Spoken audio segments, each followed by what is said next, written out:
नमस्कार, आप देख रहे हैं उत्तराखंड का वोट युद्ध। मैं हूं आपके साथ करुण कुमार और बुलेटिन की शुरुआत करते हैं देहरादून की बड़ी खबर के साथ। संविधान दिवस पर कार्यक्रम में शामिल होंगे सीएम, ये बताया जा रहा है। ये बड़ी खबर आ रही है। कार्यक्रम में विधानसभा अध्यक्ष प्रेमचंद अग्रवाल भी शामिल होंगे। टिहरी और अल्मोड़ा के दौरे पर सीएम पुष्कर सिंह धामी रहेंगे। तो ये बड़ी खबर आपको बता रहे हैं। अल्मोड़ा में विकास योजनाओं को भी हरी झंडी दिखाएंगे सीएम पुष्कर सिंह धामी। शासकीय कार्यों को पूरा करेंगे मुख्यमंत्री। तो ये बड़ी खबर इस वक्त देहरादून से। संविधान दिवस पर कार्यक्रम में शामिल होंगे सीएम पुष्कर सिंह धामी। कार्यक्रम में विधानसभा अध्यक्ष प्रेमचंद अग्रवाल भी शामिल होंगे। टिहरी और अल्मोड़ा के दौरे पर रहेंगे सीएम पुष्कर सिंह धामी। अल्मोड़ा में विकास योजनाओं को भी हरी झंडी दिखाएंगे सीएम। शासकीय कार्यों को पूरा करेंगे मुख्यमंत्री पुष्कर सिंह धामी। तो संविधान दिवस पर जो विशेष कार्यक्रम हो रहे हैं, इस विशेष कार्यक्रम में सीएम के साथ साथ विधानसभा अध्यक्ष भी शामिल होने वाले हैं। इसके अलावा टिहरी और अल्मोड़ा के दौरे पर भी सीएम पुष्कर सिंह धामी रहेंगे। अल्मोड़ा में विकास योजनाओं को हरी झंडी दिखाएंगे, साथ ही साथ शासकीय कार्य को भी पूरा करेंगे सीएम।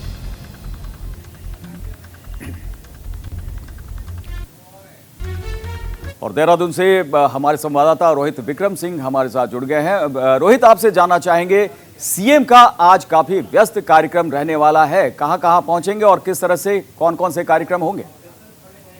करुण जी, साफ तौर पर रोज की तरह सीएम पुष्कर सिंह धामी आज सुबह 9 बजे से लेकर सुबह 10 बजे तक शासकीय कार्य में व्यस्त रहेंगे। उसके बाद वो सीधे उत्तराखंड विधानसभा जाएंगे, जहां पर संविधान दिवस पर एक कार्यक्रम का आयोजन किया गया। उस कार्यक्रम में शिरकत करेंगे। उस कार्यक्रम में विधानसभा अध्यक्ष प्रेमचंद अग्रवाल भी रहेंगे। तो इस कार्यक्रम को मनाने के बाद, इसमें शिरकत करने के बाद सीधे सीएम पुष्कर सिंह धामी टिहरी के प्रतापनगर जाएंगे, जहां पर वो त्रिवार्षिक एक मेला है, उसमें वो शिरकत करेंगे। उसके बाद करीब 2 बजे के करीब ये बताया जा रहा है कि सीएम पुष्कर सिंह धामी अल्मोड़ा के सल्ट विधानसभा क्षेत्र पहुंचेंगे, जहां पर तमाम विकास कार्यों का लोकार्पण और शिलान्यास करेंगे।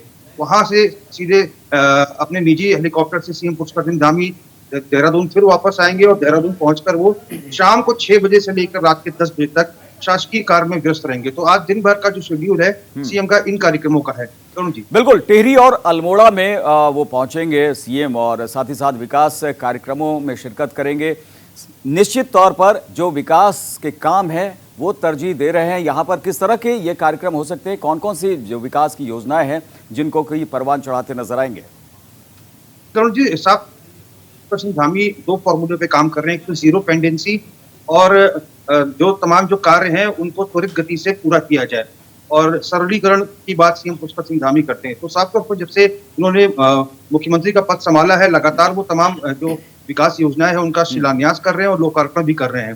तो और इस पे सीएम पुष्कर सिंह धामी का साफ स्टैंड है कि सरकार जिन योजनाओं का शिलान्यास कर रही है उनका चुनाव से पहले उनका लोकार्पण भी कर दे। तो साफ तौर पर यहाँ पर चुनौतियां सीएम पुष्कर सिंह धामी के सामने बहुत सारी हैं। हमने देखा है लगातार सीएम पुष्कर सिंह धामी का दौरा पहाड़ों का रहता है और तमाम अन्य जिलों में जाते हैं और विकास कार्यों का शिलान्यास करते हैं। कुछ जो काम पूरे हो जाते हैं उनका लोकार्पण करते हैं। तो सीएम के सामने, क्योंकि तीसरे मुख्यमंत्री हैं 5 साल के भीतर, तो चुनौतियां बहुत हैं, जिसको लेकर लगातार सीएम शासकीय कार्यों में भी व्यस्त रहते हैं। अमूमन देखा जाता है कि मुख्यमंत्री आमतौर पर भ्रमण के कार्यक्रम में ज्यादा व्यस्त रहते हैं, लेकिन हम सीएम पुष्कर सिंह धामी का जो कार्यक्रम का शेड्यूल देख रहे हैं, सुबह 9 बजे से लेकर 10 बजे तक वो शासकीय कार्य में व्यस्त रहते हैं, और उसके बाद शाम को 6 बजे से लेकर रात के 10 बजे तक तमाम जो शासकीय कार्य हैं उनको निपटाते हैं। बिल्कुल, समीक्षा भी करते हुए दिखाई पड़ते होंगे कि कौन कौन से काम बचे हुए हैं, अगले दिन किस तरह का कार्यक्रम रहने वाला है। और चुनाव में समय काफी कम रह गया है, तो जो भी विकास के कार्य पूरे होने हैं उसे जल्दी से जल्दी पूरा किया जाए, लोकार्पण कर दिया जाए। रोहित, हमारे साथ आप बने रहिए, आगे भी हम आपसे अपडेट लेंगे। आपको बता दें, मुख्यमंत्री पुष्कर सिंह धामी ने पंचायत प्रतिनिधियों को भी बड़ा तोहफा देने का ऐलान किया है, जिसके तहत ग्राम प्रधानों को 10,000 रुपए की प्रोत्साहन राशि देने और जिला पंचायत अध्यक्षों को राज्य मंत्री का दर्जा देने का फैसला किया गया है। मुख्यमंत्री पुष्कर सिंह धामी ने कहा कि कोरोना काल के दौरान उत्तराखंड के ग्राम प्रधानों ने बेहतर काम किए हैं और उसके लिए 10,000 रुपए की प्रोत्साहन राशि दी जाएगी। तो जिला पंचायत अध्यक्षों को राज्य मंत्री का दर्जा मिलेगा, यह भी बताया जा रहा है। पंचायत प्रतिनिधियों को सीएम का यह तोहफा है। तो लगातार इस तरह के जो एक्शंस हैं वो देखे जाते हैं सीएम की तरफ से। प्रोत्साहित किस तरीके से किया जाना है उस पर भी खास ध्यान होता है।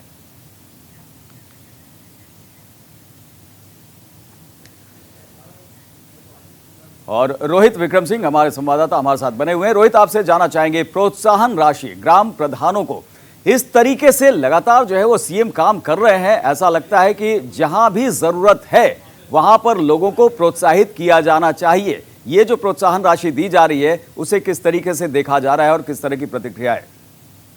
साफ तौर पर करुण जी, जिस तरह से बीते रोज पंचायत प्रतिनिधियों के सम्मेलन में सीएम पुष्कर सिंह धामी रुद्रपुर पहुंचे थे और वहां पर सबकी योजना सबका विकास कार्यक्रम में उन्होंने शिरकत की। तमाम पंचायतों के प्रतिनिधि वहां पहुंचे, ग्राम प्रधान अलग अलग जगहों से वहां पर पहुंचे। तो साफ तौर पर सीएम पुष्कर सिंह धामी का यही कहना रहा कि जिस तरह से कोविड काल के दौरान जो पहली लहर आई और कोविड की जो दूसरी लहर आई, तो उत्तराखंड में जो ग्राम प्रधान है उन्होंने युद्ध स्तर पर काम किया। चाहे वो बीमार को अस्पताल पहुंचाने की बात हो या फिर उनका अंतिम संस्कार करने की बात हो, राशन पहुंचाने की बात हो, जो बुजुर्ग घर में अकेले रहते हैं उन तक राशन पहुंचाना, अपनी एक टीम खड़ी करके गांव-गांव तक जागरूकता अभियान चलाना। तो इन तमाम विषयों को लेकर जो ग्राम प्रधान है उत्तराखंड के, उन्होंने बहुत बेहतरीन काम किया है। और चाहे वो कोविड के टीकाकरण की बात हो तो जन जागरूकता अभियान तमाम ग्राम प्रधानों के द्वारा जगह जगह प्रदेश में चलाया जा रहा है। तो इन तमाम चीजों को मद्देनजर रखते हुए सीएम पुष्कर सिंह धामी ने ये बड़ी घोषणा की है कि इनके बेहतर काम को देखते हुए उत्तराखंड सरकार इनको 10,000 रुपए की प्रोत्साहन राशि देगी। बिल्कुल, और साथ ही साथ रोहित, जिला पंचायत अध्यक्षों को राज्य मंत्री का दर्जा दिया जा रहा है, इसके पीछे क्या वजह बताई जा रही है? जी देखिए करुण जी, पहले अमूमन होता क्या था, जब लाल बत्ती का चलन था तो इन तमाम जिला पंचायत अध्यक्षों को लाल बत्ती मिलती थी तो इनको एक तरह से राज्य मंत्री का दर्जा दिया जाता था। लेकिन जैसे जैसे लाल बत्ती का चलन समाप्त हुआ, वीवीआईपी कल्चर का समय जब समाप्त हुआ, तो जिला पंचायत अध्यक्षों से ये प्रोटोकॉल भी वापस ले लिया गया। तो अब जो है सीएम पुष्कर सिंह धामी ने बीते रोज रुद्रपुर में इसकी घोषणा की है कि अब जिला पंचायत अध्यक्ष इक्विवेलेंट टू राज्य मंत्री होंगे। तो राज्य मंत्री का दर्जा यहाँ पर राज्य सरकार ने दिया है। तो पंचायत प्रतिनिधियों को खुश करने का प्रयास सीएम पुष्कर सिंह धामी के द्वारा किया गया। जो तमाम जो ग्राम प्रधान है जिन्होंने युद्ध स्तर पर कोविड काल के दौरान काम किया है, तो उनको भी खुश करने का और उनको इनाम देने का काम उनको भी खुश करने का, इनाम देने का, उत्साहवर्धन का काम किया जा रहा है यहाँ पर। रोहित, बने रहिए हमारे साथ, आगे भी हम आपका रुख करेंगे। फिलहाल हरिद्वार का रुख कर लेते हैं, जहां पर ज्वालापुर विधानसभा में संविधान दिवस की पूर्व संध्या पर संविधान महोत्सव का आयोजन किया गया। इस मौके पर बीजेपी के राष्ट्रीय महामंत्री दुष्यंत गौतम पहुंचे। इस दौरान उन्होंने कहा कि नेहरू की गलत नीतियों की वजह से देश का बंटवारा हुआ। कांग्रेस ने हमेशा डॉक्टर भीमराव अंबेडकर का अपमान किया। इसके साथ ही उन्होंने कहा कि प्रधानमंत्री नरेंद्र मोदी हमेशा से बाबा साहब के पदचिन्हों पर चल रहे हैं। तो बीजेपी नेताओं ने शिरकत की यहाँ पर। देश बंटवारे के लिए कांग्रेस जिम्मेदार दुष्यंत गौतम ने यहाँ पर निशाना साधा कांग्रेस नेताओं पर, नेहरू को यहाँ पर जिम्मेदार ठहराया। तो महोत्सव में तमाम बीजेपी के बड़े नेताओं ने शिरकत की। देश बंटवारे के लिए एक बार फिर से बीजेपी नेता की तरफ से निशाना साधा गया कांग्रेस पर। संविधान दिवस पर महोत्सव मनाया गया।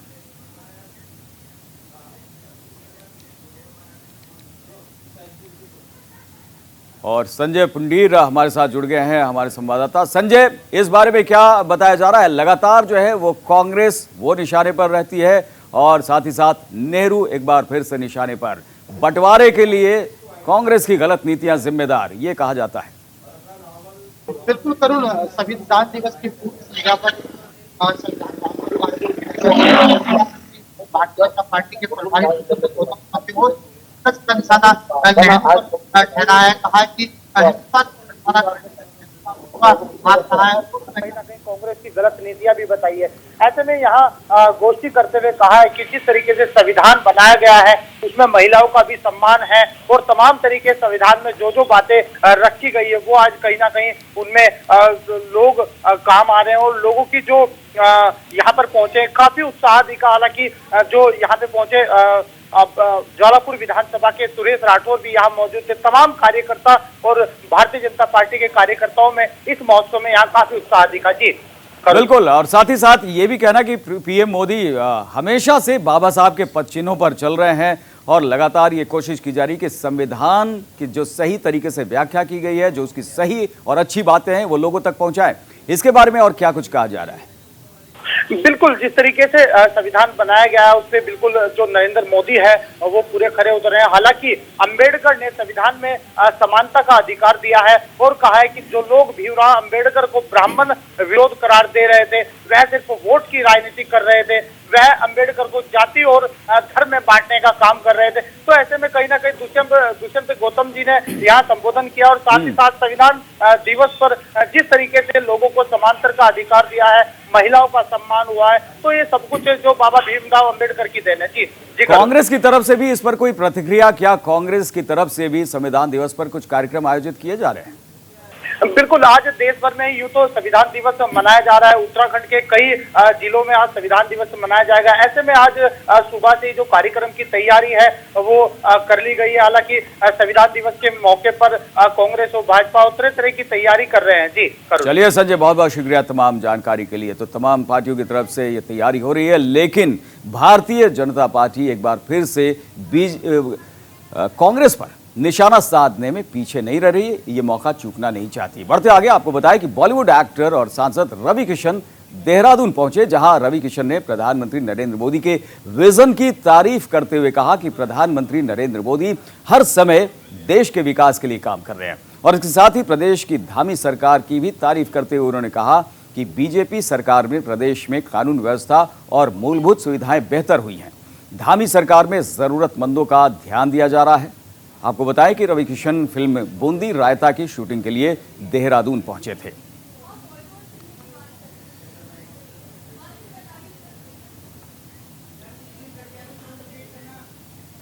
देहरादून में एक बार फिर से कोरोना के मामलों में इजाफा होने लगा है। एफआरआई में एक साथ 11 श्रेणी अफसरों और 5 तिब्बती नागरिकों के कोरोना की चपेट में आने से दहशत का माहौल बन गया है। एक साथ 16 लोग कोरोना पॉजिटिव मिलने के बाद इलाके को माइक्रो कंटेनमेंट जोन घोषित कर दिया गया और इससे साथ ही साथ सील कर दिया गया है।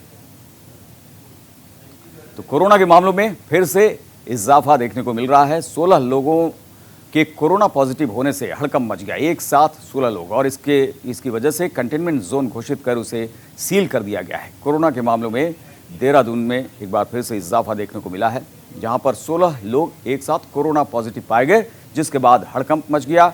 माइक्रो कंटेनमेंट जोन इलाके को घोषित करके उसे सील कर दिया गया। देखिए, जो सूचना भी फिलहाल प्राप्त हुई है कि ये मिड कैरियर ट्रेनिंग के लिए आए हुए थे एफआरआई, और इनका जो रूट था ये लखनऊ से दिल्ली आए थे। दिल्ली से ये लोग यहाँ पे आए हुए हैं और कुछ अभी कंफर्म्ड सूचना नहीं है। इनफॉर्मल सोर्सेज से ये पता चल रहा है कि इनकी टेस्टिंग जो दिल्ली में हुई वहाँ पे भी ये पॉजिटिव आए हैं, और लेकिन इसके बावजूद ये लोग जो है बस में बैठ के ये यहाँ पे आ गए एफआरआई में।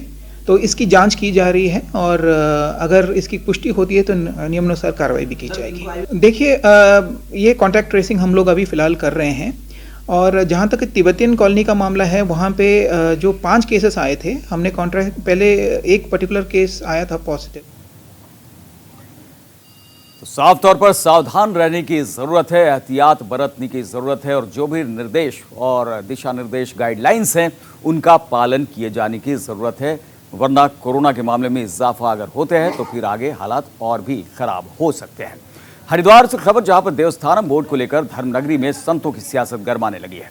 संत महंत से लेकर तीर्थ पुरोहितों के बोर्ड भंग करने की पुरजोर मांग के बाद अखिल भारतीय अखाड़ा परिषद ने मांग शुरू कर दी है, और इसके साथ ही एक गुट सरकार से बोर्ड भंग करवाने के लिए शांतिपूर्ण बातचीत और दूसरा गुट 30 नवंबर के बाद आंदोलन शुरू करने का दबाव बना रहा है। निरस्त किया के जमाने के जो बनाए हुए कानून हैं मंदिर मठ अधिग्रहण के, उनको निरस्त किया जाए, क्योंकि कई राज्यों में इस प्रकार की अव्यवस्थाएं हो रही हैं सरकारी मंदिरों पर, जिससे धन का सेवाओं में, गौशालाओं में, विद्यालयों में, हॉस्पिटल में खर्च किया जाए। तो ऐसी हमारी एक मांग थी, जिसका शुरुआत कल दिल्ली से हुआ है, और उत्तराखंड में भी देवस्थान विधेयक जो बनाया, जिससे यहाँ के सारे ब्राह्मण संतुष्ट हैं। तो देवस्थानम बोर्ड को लेकर धर्मनगरी में सियासत साफ तौर पर देखने को मिल रहा है। रुकेंगे एक छोटे से ब्रेक के लिए, आप बने रहिए न्यूज़ इंडिया के साथ।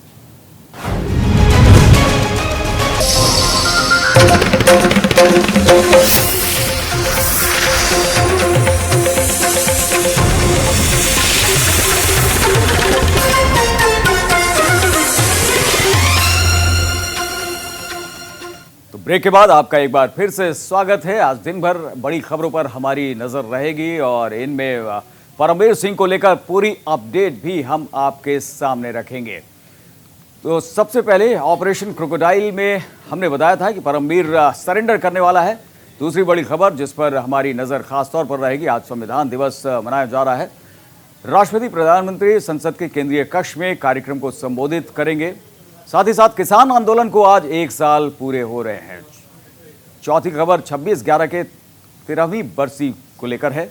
आज 13वीं बरसी है तो पाक बॉर्डर पर राष्ट्र शक्ति दिखेगी। तो ये बड़ी खबरें जिन पर हमारी नज़र लगातार रहेगी और लगातार अपडेट हम आप तक पहुंचाते रहेंगे। तो ये 5 बड़ी खबरें हम आपको दिखा रहे हैं और ख़ास तौर पर इनसे जुड़ी हर खबर, हर अपडेट हम आप तक पहुंचाते रहेंगे।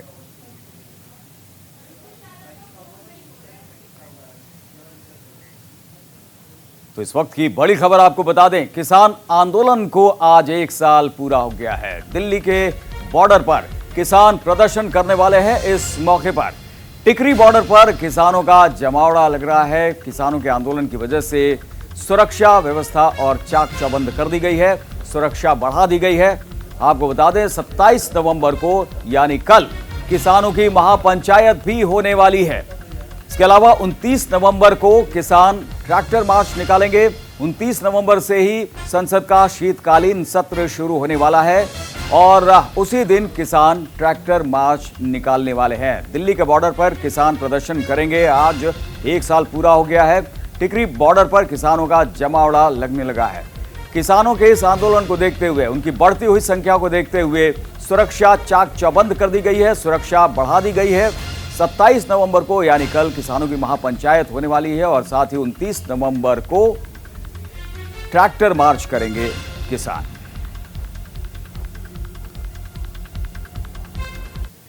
चलिए बढ़ते आगे और आपको मुंबई की बड़ी खबर बता दें। पूर्व पुलिस कमिश्नर परमवीर सिंह पर शिकंजा लगातार कसा हुआ है। परमवीर सिंह से आज एक बार फिर से पूछताछ होने वाली है। क्राइम ब्रांच की यूनिट 11 के सामने पेश होंगे परमवीर सिंह। परमवीर सिंह पर करोड़ों की वसूली का आरोप है। इसके अलावा चांदीवाल कमेटी के सामने भी पेश हो सकते हैं परमवीर, ये बताया जा रहा है। ये खबर निकल कर आ रही है। आपको बता दें कि कल करीब 6 घंटे पूछताछ हुई थी परमवीर सिंह से। चंडीगढ़ से मुंबई पहुंचे थे और उसके बाद 6 घंटे तक ये लंबी पूछताछ चली क्राइम ब्रांच के यूनिट 11 में और एक बार फिर से उनसे पूछताछ होगी, ये बताया जा रहा है क्राइम ब्रांच के दफ्तर में।